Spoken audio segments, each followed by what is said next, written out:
Terima kasih pemirsa, Anda masih bersama kami dalam Juru Bicara, masih membahas mengenai penerapan metode multiple ASO. Kiranya apa saja yang akan bertransformasi dengan migrasi ke TV digital ini? Apakah hanya dari segi kualitas siaran saja atau ada goals besar lainnya? Bagaimana dengan hal ini, Pak Dirjen? Silahkan. Ya, jadi sebetulnya ASO ini akan menyebabkan juga transformasi di bidang lain ya, bukan saja transformasi di bidang digital, artinya transformasi dari analog ke digital.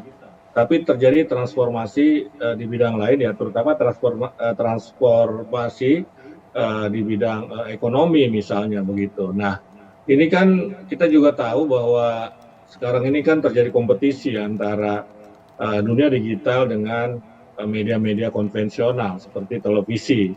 Nah, kalau misalnya TV beralih ke digital, maka relatif fair playing field-nya itu akan tercapai. Jadi kompetisinya akan sama begitu karena sama-sama menggunakan teknologi digital begitu. Nah, dalam konteks ini juga bisa media-media televisi ini bisa memperbanyak ya, meragamkan ya konten-kontennya, menyemarakan konten-kontennya, ya mendiversifikasi konten-kontennya.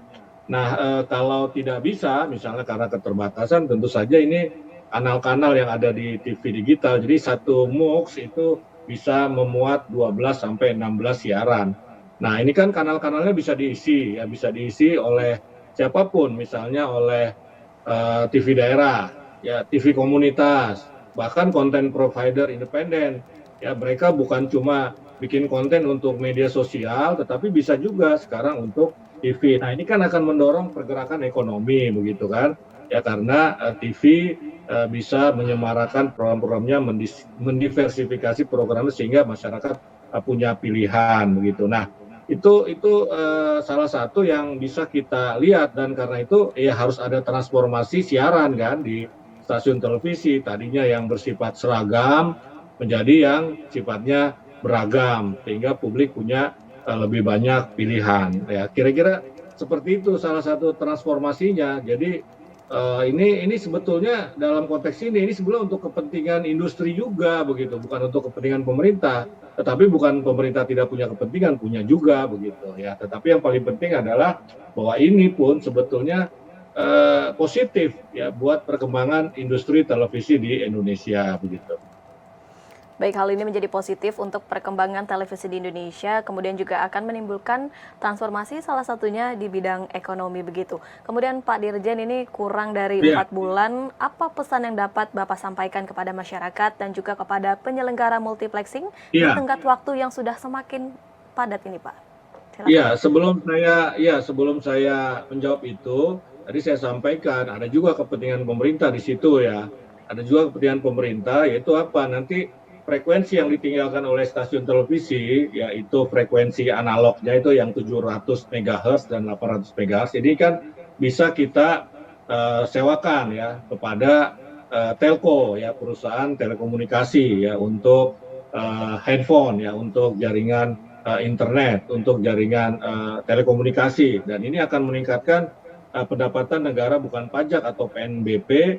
Ini bisa 40 triliun sampai 70 triliun potensi PNBP yang bisa kita dapatkan dalam proses ASO ini kalau sudah terjadi secara sempurna, artinya 100% kita sudah ASO begitu ya.